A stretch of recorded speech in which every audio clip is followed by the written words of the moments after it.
오늘 함께 읽은 말씀인 아모스서의 저자 아모스는 여러 면에서 일반적이지는 않은 인물입니다. 아모스서 1장 1절에 따르면 아모스는 남유다 지역인 드고아에서 양을 치던 사람이었다라고 기록되어져 있는데, 전문적인 예언가도 아니었고 또 그렇다고 귀족도 또 지식인도 아닌 목자가 이러한 예언을 했다라는 것은 일반적인 일은 아니기 때문입니다. 이는 마치 오늘날로 따지면 농사를 짓던 농부가 갑자기 하나님의 말씀을 설교하겠다 나서는 것과 비슷한 모습입니다. 그러나 아모스가 목자이긴 했지만 그 어떤 전문적인 예언가들보다 훨씬 영적으로 또 경험이 풍부한 사람이었던 것 같습니다. 하나님의 말씀을 예언한다라는 것이 그저 자기 혼자 나선다고 가능한 것이 아니라 성령의 활동과 연관된 것이기 때문에 아모스의 예언이 이렇게 소중한 내용을 담고 있다라는 사실을 우리가 되짚어 본다라고 한다면, 우리가 알지 못할 뿐이지 아모스에게 평소에 상당한 수준의 영적 훈련과 또 그러한 경험, 또 상당한 학식이 있었다라고 보아야 하기 때문입니다. 이러한 아모스는 처음 언급드린 대로 남유다 출신이지만 아모스의 예언 활동은 북이스라엘의 수도인 사마리아와 베델을 중심으로 전개되었는데, 그 시기는 북이스라엘의 여로보암 2세의 재위 기간하고 일치합니다. 북이스라엘이 아시리아에 의해서 멸망한 해가 주전 721년이니까 아모스가 활동하던 때에는 아직 나라가 쇠하기 이전 상황입니다. 오히려 정치 경제적으로는 상당한 힘을 유지하고 있었던 때가 바로 아모스가 활동하였던 그 시기입니다. 백성들의 사업은 번창하였고 또 국토는 확장되었던 시기, 말 그대로 국가적으로 태평성대를 누리는 시기였다라는 것입니다. 하지만 아모스서 전체를 통하여 볼 때 그 당시의 이스라엘은 겉으로만 번영하였고 또 평화스러운 것처럼 보였을 뿐이지 사회적으로는 부정과 탐욕이 가득한 매우 바르지 못하였던 상태였습니다. 하나님께서는 이러한 상황을 아모스를 통하여 깨닫게 하시고 하나님의 심판이 멀지 않았음을 선포하면서 예언하게 하십니다. 그것이 오늘 본문에 있는 내용입니다. 하나님께서는 겉으로는 아무 문제 없고 오히려 좋아 보이기까지 하지만 그 실상은 바르지 못하였던 이스라엘 백성들에게 분명한 심판이 있을 것임을 예언하시는데, 오늘 말씀의 1차적인 대상은 4절에 기록되어 있는 것과 같이 가난하고 힘없는 자를 망하게 하려는 자들입니다. 이들은 자기의 부귀와 탐욕을 채우기 위해 수단과 방법을 가리지 않는 결과 우선적인 사회에 가난하고 힘없는 자들까지도 억압하는 이들을 가리킵니다. 이는 자신들의 이득을 먼저 따지고 생각하다 보니까 다른 이들을 탄압하고 그들의 인권을 침해하는 사람들이 당시에 많이 있었다라는 사실을 우리에게 보여줍니다. 이러한 사람들의 부정한 생각과 행위들을 5절에서부터 6절은 구체적으로 보여주고 있는데요. 첫 번째로는 그들은 새로운 달을 시작하기에 앞서서 시작을 암시하는 그 내주에 한 번씩 지켜지는 월삭일이라는 신앙적 축제일의 시간을 빨리 지나가기를, 그래서 다시 다음 날이 되면 곡식을 파는 장사에 매진하게 되기를 기대했다라는 것입니다. 민수기 28장 11절에서 15절에 기록된 율법에 따르면 이 월삭일이라는 날은 번제, 소제, 그리고 포도주, 속죄제 등을 드리는 거룩한 날로 소개되어져 있습니다. 이처럼 거룩하게 구분되어진 날이라면 참된 이스라엘 백성이라고 한다면 그날의 의미를 기억하고 또 하나님께 집중하는 것이 당연하지요. 그런데 이러한 바른 신앙인의 모습에서 벗어난 이날의 진정한 의미를 망각한 채 오로지 그 다음 날에 어떻게 돈을 벌 것인지에 대해서만, 어떻게 장사를 해야 될 것인지에 대해서만 이들은 생각을 했다라는 것입니다. 또한 그들은 모든 상거래가 금지된 안식일에도 앞서 소개된 월삭일과 동일한 마음의 자세로 보내었습니다. 한 달에 한 번씩 지키는 월삭일과 또 매주 있는 안식일을 보내면서 예배의 중심이 되시는 하나님이 아닌 다음 날 어떻게 돈을 벌 수 있을까만 생각하고 있었다라는 것입니다. 이 두 가지 모습의 마음 자세에 대하여 짚어야 할 점이 우리가 있는데, 그것은 그들이 적어도 월삭일과 안식일이라는 신앙적 제사일만은 빠지지 않고 참여하였다, 준수하였다라는 점입니다. 오늘날로 생각하면 그들은 주일날 예배당에 빠지지 않고 출석하는 열심을 보이는 교인이라는 의미이지요. 그런데 누군가는 그래도 그러한 절기에 빠지지 않고 잘 참여했으니까 된 거 아니냐라고 이야기할 수 있어도, 생각할 수 있어도, 몸만 예배에 참석한다고 하나님이 기뻐하지 않으신다는 사실은 우리가 너무나도 잘 알고 있습니다. 겉으로는 하나님의 말씀을 따라 사는 신앙인인 것처럼 행동하지만 마음속으로는 전혀 다른 것을 관심에 두고 있는 자들의 형식적인 신앙생활을 하나님께서는 싫어하신다라는 것입니다. 이들이 보이는 두 번째 모습은 장사를 하며 거짓 저울로 속이는 행위를 하였다라는 것이죠. 오늘 본문은 에바를 작게 하고 또 세계를 크게 하였다라고 기록하고 있는데, 에바는 리터와 같이 부피를 측정하는 하나의 단위입니다. 어떠한 물품의 부피를 재는 기준이 되어지는 에바의 바구니를 작게 만들어서 상품을 팔게 된다면 파는 사람의 입장에서는 부당한 이득을 누리겠지만 사는 사람의 입장에서는 그만큼 손해를 보는 모습이 당연합니다. 또 이들은 세겔을 크게 하는 행위도 하였는데, 세겔은 그람이랑 킬로그램처럼 무게를 측정하는 단위입니다.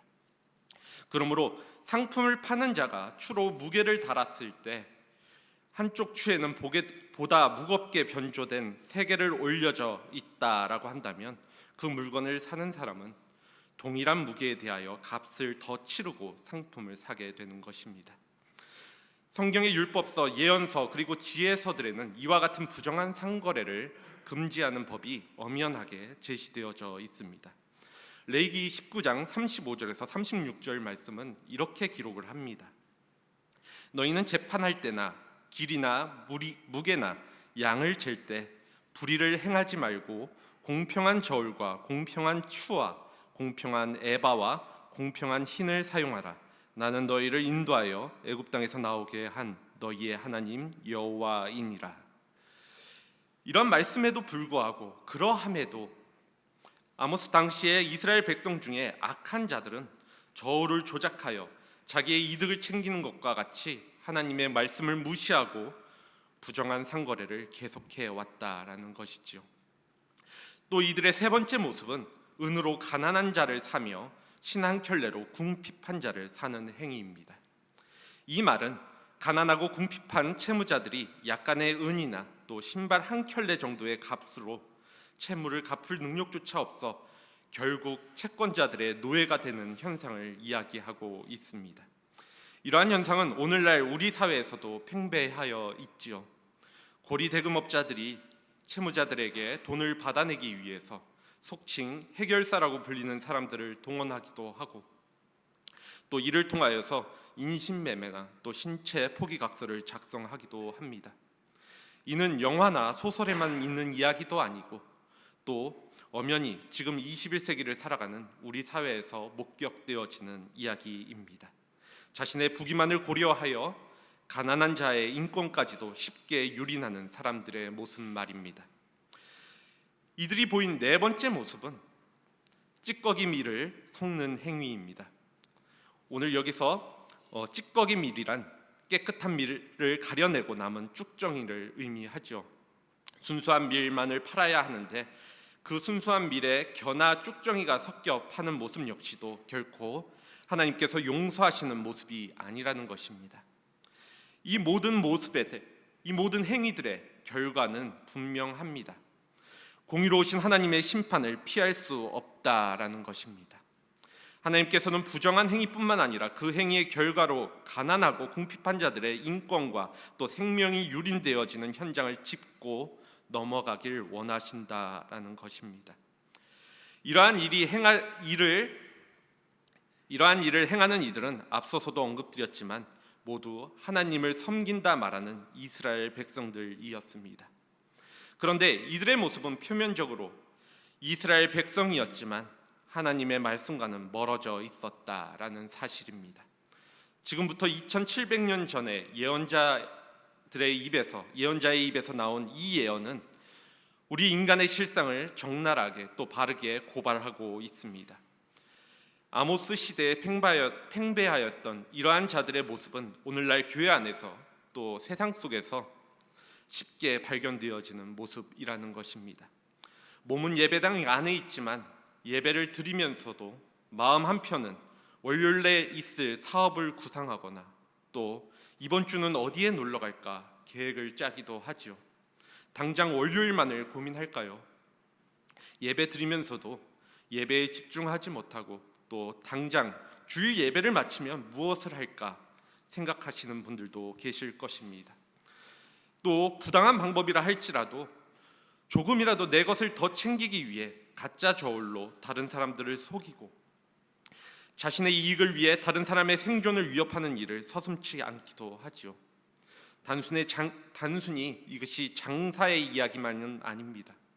때로는 나의 이익을 위해 편법을 사용하기도 하고 걸리지만 않으면 된다라는 생각으로 불법을 자행하기도 합니다.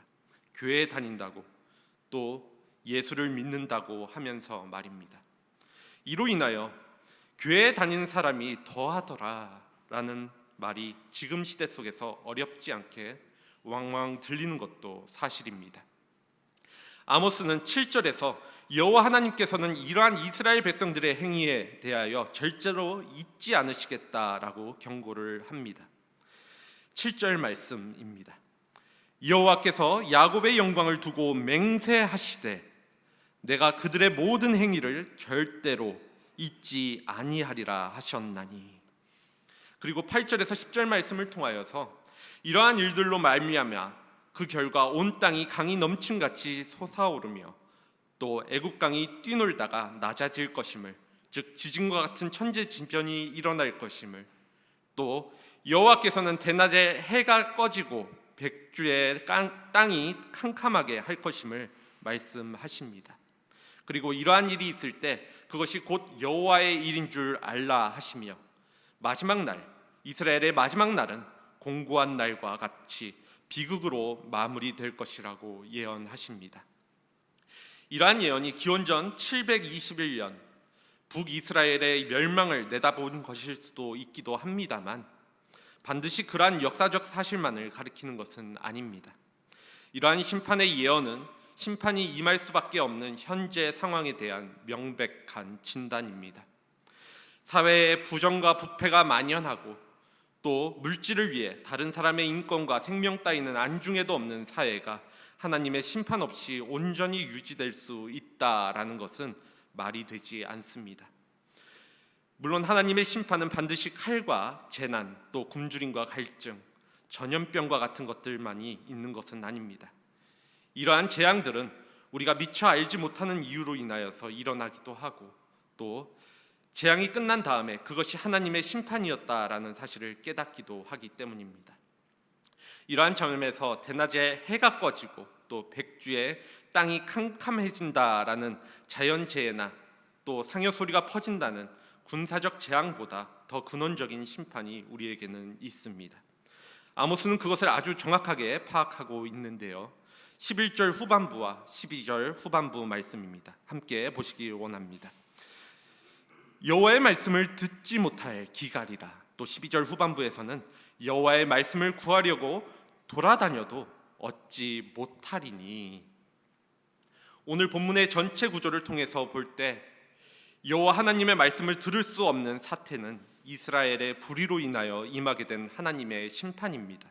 물론 이것이 곧 심판을 불러일으키게 된 원인일 수도 있기도 합니다. 즉 아모스에 의하면 여호와 하나님의 말씀이야말로 심판의 원인이기도 하고 결과이기도 한 핵심이라는 것입니다. 오늘 우리는 문맥적으로 이스라엘의 불의로 인하여서 하나님의 말씀을 듣지 못하게 되는 심판의 결과로 이 말씀을 바라보는 것이 옳을 것입니다. 다시 한번 11절 전체를 함께 보겠습니다. 주 여호와의 말씀이라. 보라, 이 날이 이를지라. 내가 기근을 땅에 보내리니 양식이 없어 주림이 아니며 물이 없어 기람이 아니요 여호와의 말씀을 듣지 못할 길가리라. 오늘 이 말씀이 이해되십니까? 양식과 물이 부족해서 당하는 생존의 위기나 또 재난과 같은 상황이 펼쳐질 때 그것이 곧 하나님의 심판이라는 주장은 이해되실 것입니다. 우리는 때로는 큰 사건이나 천재지변 또 재난이 닥칠 때 하나님의 심판으로 인식하기도 하지요.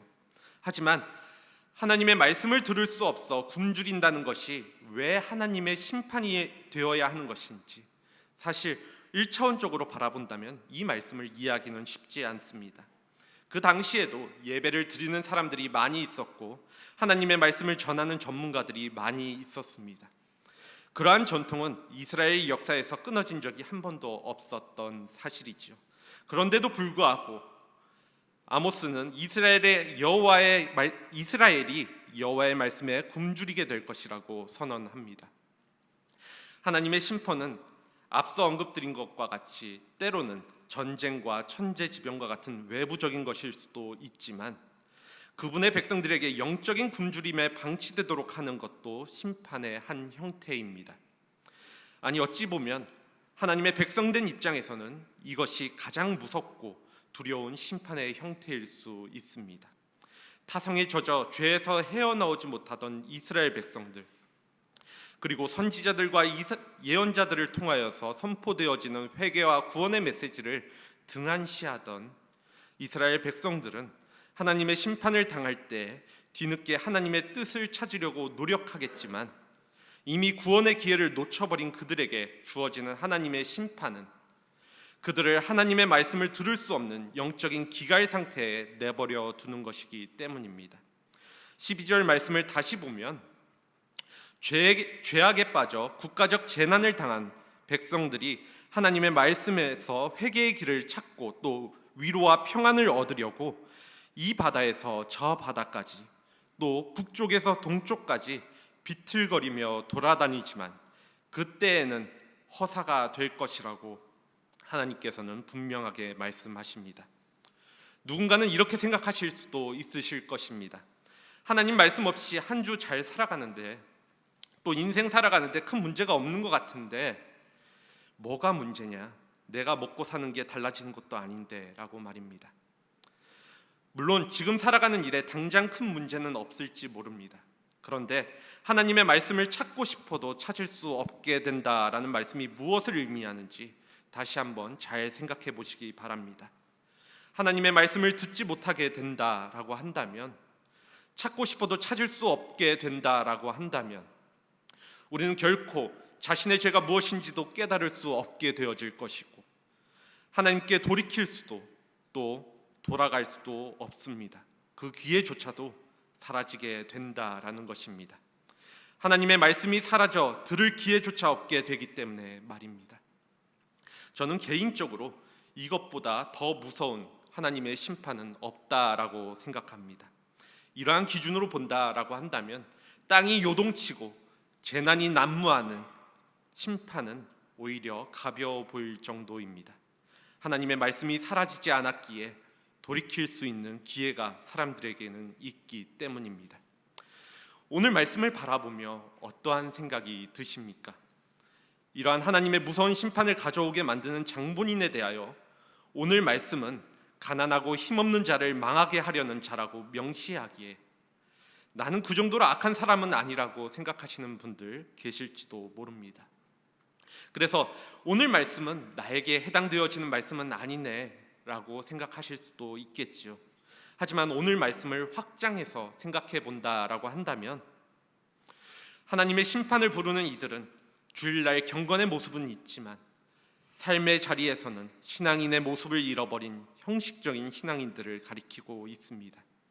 다시 말해 교회 내에서는 인정받는 신앙인으로 간주되어 있지만 사업처이나 또 직장에서는 부정한 방법들을 통해 부를 축적하거나 또 다른 이들의 인권이나 생명을 침해하는 이들, 또 뿐만 아니라 주일날에 예배에 참석하고 신앙생활을 하는 모습은 보이지만 직장과 가정과 같은 삶 속에서는 말씀에 따라 공의롭거나 또 정직하게 살아가지 않는 그리스도인, 즉 신앙과 삶이 분리되어져 있는 사람들을 의미하기 때문입니다.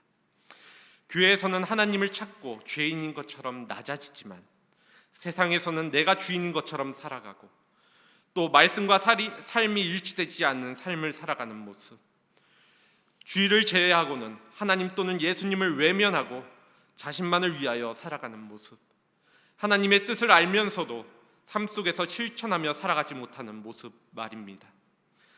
제가 청년일 때 신앙생활을 하면서 다니던 교회에서 가장 많이 들었던 말 중에 한 가지가 신앙과 삶의 밸런스를 잘 맞춰야 한다라는 것이었습니다.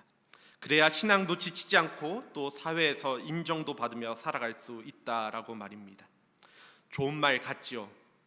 신앙이나 삶에 있어서 너무 한쪽에 몰두하면 안 된다라는 취지에서의 주장인데, 신앙과 삶의 밸런스를 맞춰야 한다는 이 말의 전제에는 이 두 가지가 이미 분리되어 있다라는 사실을 내재하고 있습니다.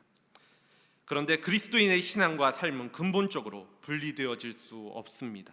그래서 우리는 그리스도인으로서 살아가는 것을 종교 생활을 한다라고 하지 않고 신앙생활을 한다라고 말하고 있는 것입니다. 신앙과 우리의 삶을 말하는 생활이 별개로 구분되어지는 것이 아니기 때문에 말입니다.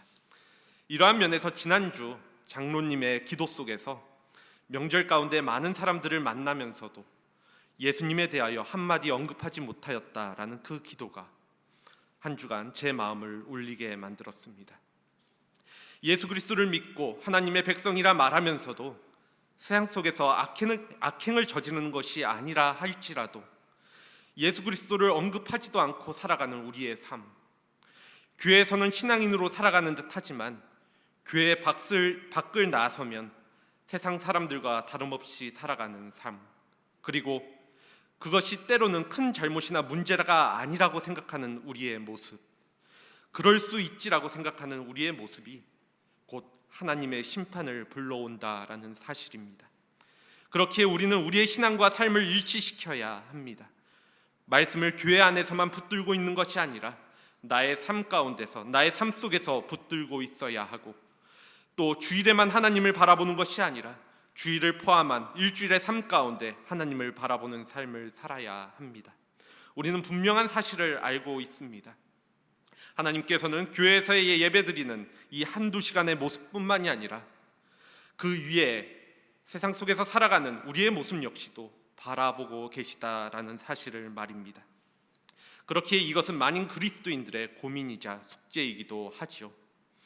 불행 중 다행이게도 하나님의 심판의 징조들이 보일 때 우리들은 우리의 모습에 대하여 또 나의 신앙을 점검하고 교회의 모습을 바라보며 하나님 앞에 또 말씀 앞에 불의하지 않았는지를 돌이켜보고자 한다라는 사실입니다.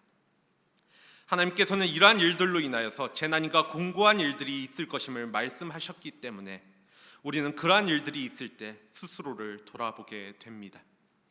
코로나가 시작된 지 어느덧 이제 3년 가까이 되어 가지요.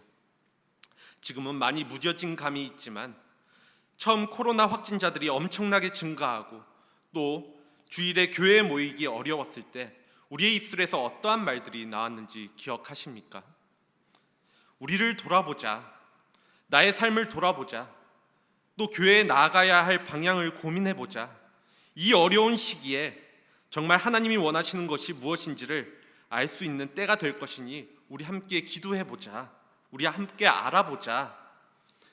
이 말은 다른 이들이 한 이야기가 아니라 어떤 유명한 목사님이 한 말이 아니라 당시 예배를 마치고 우리가 함께 나누었던 이야기들입니다.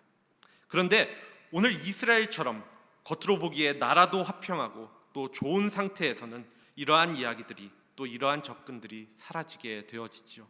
요즘과 같이 코로나가 조금씩 우리의 삶에서 이전보다 큰 비중으로 다가오지 않고 또 무뎌졌을 때 우리를 돌아보자, 나의 삶을 돌아보자, 또 교회에 나가야 할 방향을 고민해보자. 정말 하나님이 원하시는 것이 무엇인지 알 수 있는 시기가 지금이 될 것이야 라고 이야기하는 이들은 지금 별로 없다라는 사실입니다. 왜일까요? 당연하지요. 살만하니까. 또 이렇게 넘어갔구나라고 생각을 하니까요. 물론 현상적으로만 우리가 본다라고 한다면 참 감사한 일입니다. 어려운 일이 생기고 고난이 왔을 때 그것을 잘 넘어가게 된다라면 말입니다. 그런데 하나님께서는 분명하게 말씀하십니다. 아니, 맹세하고 약속하십니다. 그러한 심판을 넘어서 돌이킬 수 없는 심판의 때가 올 것이다.